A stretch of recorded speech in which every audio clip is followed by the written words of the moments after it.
بسم اللہ الرحمن الرحیم۔ السلام علیکم ورحمۃ اللہ وبرکاتہ۔ دوستو، آج کی ویڈیو بہت ہی دلچسپ اور حیرت انگیز ہے۔ کیا آپ نے کبھی سنا ہے کہ ایک مغرور عورت نے جنید بغدادی رحمۃ اللہ علیہ جیسے ولی اللہ کو آزمانے کی کوشش کی؟ کیا ہوا جب وہ عورت اپنے ناپاک ارادوں کے ساتھ ان کے سامنے آئی؟ کیا جنید بغدادی نے اس آزمائش کو قبول کیا یا وہ اس کے دام میں پھنس گئے؟ ایک حیرت انگیز واقعہ ہے جو آپ کی زندگی بدل سکتا ہے اور آپ کے رونگٹے کھڑے کر دے گا، تو اسے آخر تک ضرور دیکھیں۔ جنید بغدادی رحمۃ اللہ علیہ ایک مشہور صوفی بزرگ اور ولی اللہ تھے۔ ان کی زندگی اللہ کی محبت، زہد اور تقوی سے معمور تھی۔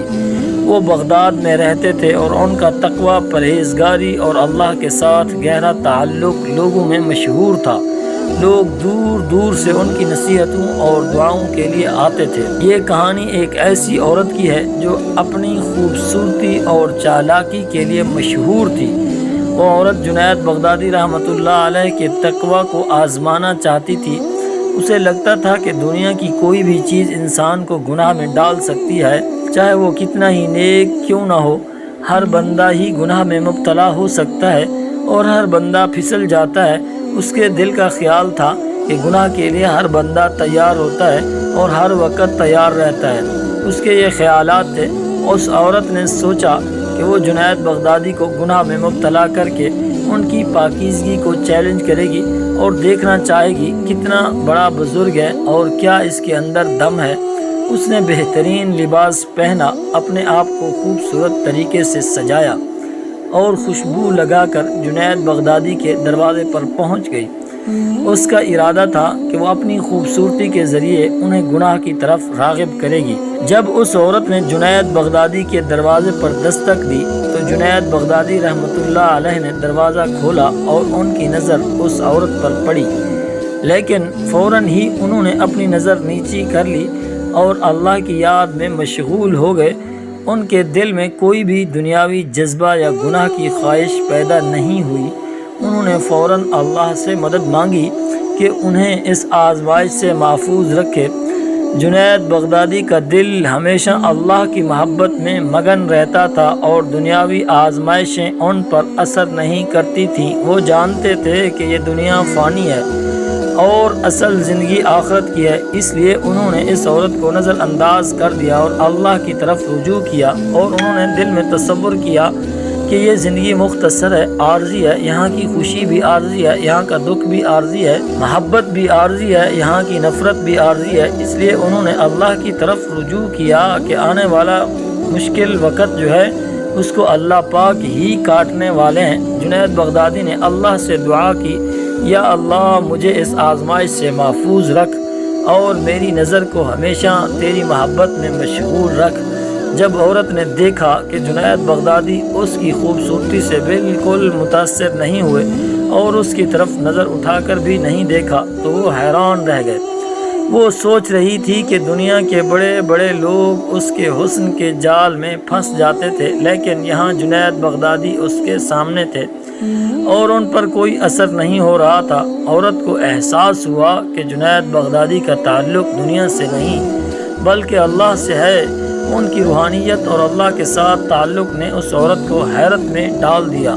اس نے محسوس کیا کہ یہ کوئی اللہ والا ہے اور اس کا تعلق اللہ کے ساتھ بہت ہی قریب سے ہے، اور یہ اللہ کی محبت میں مگن ہے جس کی وجہ سے یہ دنیا سے بالکل بے راغب ہے۔ رغبت ختم ہو گئی اس کی دنیا سے۔ اس عورت نے پہچان لیا۔ جب عورت نے جنید بغدادی کی استقامت اور تقوی دیکھا تو اس کے دل میں ندامت اور پشیمانی پیدا ہوئی اور اس نے خود کو برا اور گرا ہوا محسوس کیا۔ اس نے اپنے آپ کو گندا محسوس کیا اور اس کو اپنے آپ سے ہی گھن آنے لگی۔ وہ جنید بغدادی کے قدموں میں بیٹھ گئی اور روتے ہوئے کہنے لگی، اے اللہ کے ولی، میں آپ کو گناہ میں مبتلا کرنے آئی تھی، لیکن آپ کی پاکیزگی اور اللہ کی محبت نے میری آنکھیں کھول دی ہیں۔ مجھے معاف کر دیں اور میرے لیے دعا کریں کہ اللہ میری توبہ قبول کرے اور مجھے ہمیشہ ہمیشہ کے لیے اس غلط راستے سے ہٹا کر اپنے صحیح راستے پر لے آئے اور کامیابی کے لیے مجھے گامزن کر دے۔ جنید بغدادی نے نرمی سے کہا، اللہ کی رحمت بہت وسیع ہے، اگر تم سچے دل سے توبہ کرو گی تو تو اللہ تمہیں معاف بھی کر دے گا اور تمہارے درجات بھی بلند کر دے گا، اور تمہارے اعمال نامے میں ان برائیوں کی جگہ نیکیاں بھی لکھ دے گا۔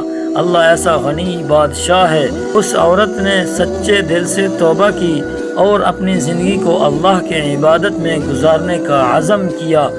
یہ واقعہ ہمیں ایک بہت بڑا سبق دیتا ہے کہ دنیا کی چمک دمک اور خوبصورتی وقتی ہے، لیکن اللہ کی محبت اور تقوی ہمیشہ قائم رہنے والی چیز ہیں۔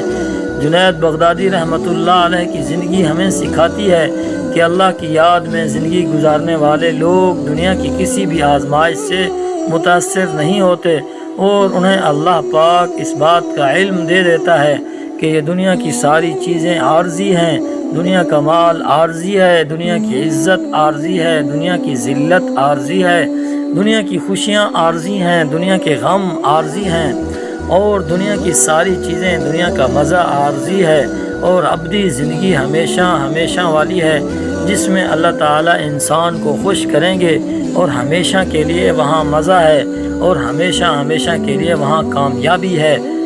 ہمیں بھی اپنی زندگی کو اللہ کے ذکر، دعا اور تقوی سے بھرپور کرنا چاہیے، تاکہ دنیا کی فانی چیزیں ہمیں اللہ سے دور نہ کر سکیں۔ وہ اللہ ہمارا جو ہم سے بہت زیادہ 70 ماؤں سے زیادہ محبت کرنے والا ہے، ہم کبھی بھی اس سے دور نہ ہوں۔ یہ عزم ہم اپنے دل میں کر لیں۔ آخر میں سامعین سے کہیں، یا اللہ ہمیں جنید بغدادی رحمۃ اللہ علیہ جیسے مقرب بندوں کی طرح دنیا کی آزمائشوں میں کامیابی عطا فرما، اور ہمیں ہمیشہ اپنی محبت میں مشغول رکھ۔ آمین یا رب العالمین۔ اے اللہ تعالیٰ، میری دعا ہے میرے ناظرین جتنے بھی ہیں اور ان کے جو بھی مسائل ہیں، ان سب مسائل کو اپنے خزانوں سے پورا فرما دے، اور ہمارے ناظرین کے لیے خوشیوں کا باعث بنا دے، اس دنیا کو اور آخرت ان کے لیے باعث اکرام بنا دے۔ میرے مولا، ہمارے جتنے بھی ناظرین ہیں ان کی جائز حاجات کو اپنے خزانوں سے پورا کر دے، اور ان کے مال جان، ان کے بچوں کو اور ان کو اپنے حفظ و امان میں رکھ دے۔